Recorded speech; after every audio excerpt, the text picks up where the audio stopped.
Okay, today we are talking how can utilize STM32 microcontroller to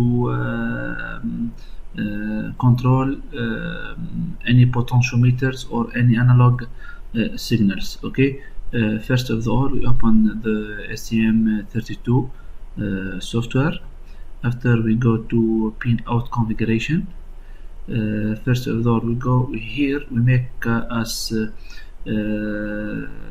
frequency oscillation. Okay, so already we have, and after we go for GPEIO, we mention this oscillator 1 oscillator. Okay, after we go for PA3, and we put as output for indication, and this as analog input.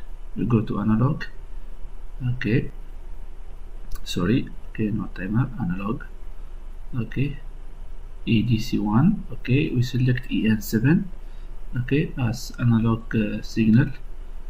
Okay, and we fix all the parameter needed here for this pin analog. For the mode independent mode. Okay, for clock also we make clock divided by 4, resolution 12 bytes, and all parameter disabled.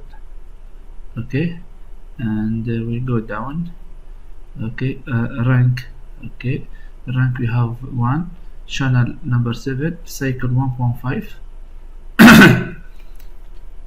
Okay, all these parameter needed. After we go for enable this ADC1. okay, peripherals. Now we go for main code.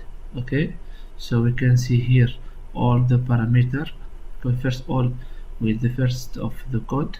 Okay, we see here void system clock configuration. Okay, static void for configuration, GPU configuration, and for ADC configuration.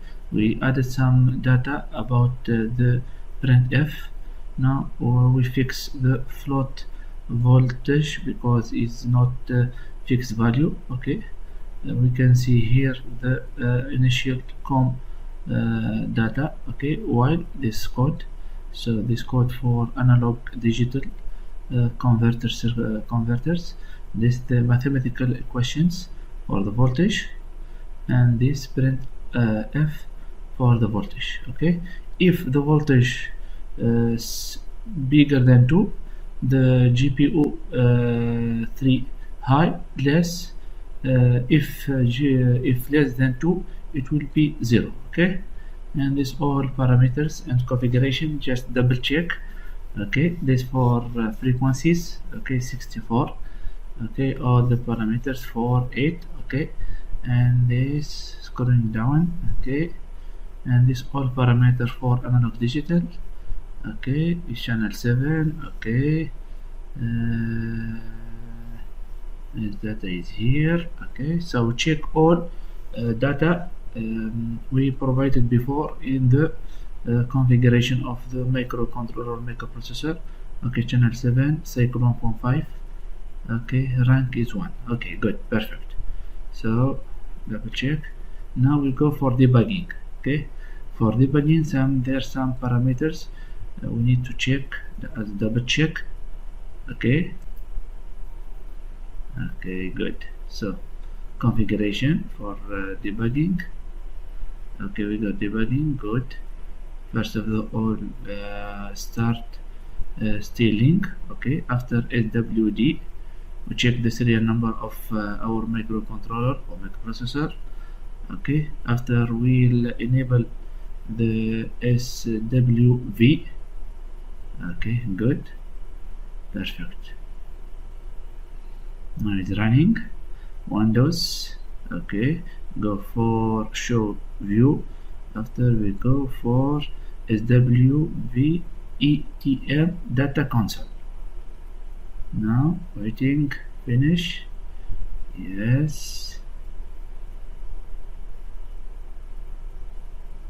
yeah, good.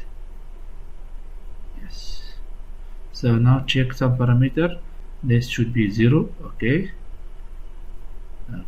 after should be press this one, double click and go for simulation. Starting, you see now the voltmeter is around 2 volt, 2.6. If we increase the value as this video mentioned here, the potentiometer increase, automatically the value change, increase or decrease according clockwise or anti-clockwise of the potentiometers, and show there the output in the LED, green LED in PA3. Okay, if less than 2 volt working the LED, otherwise off. Thank you so much for showing us.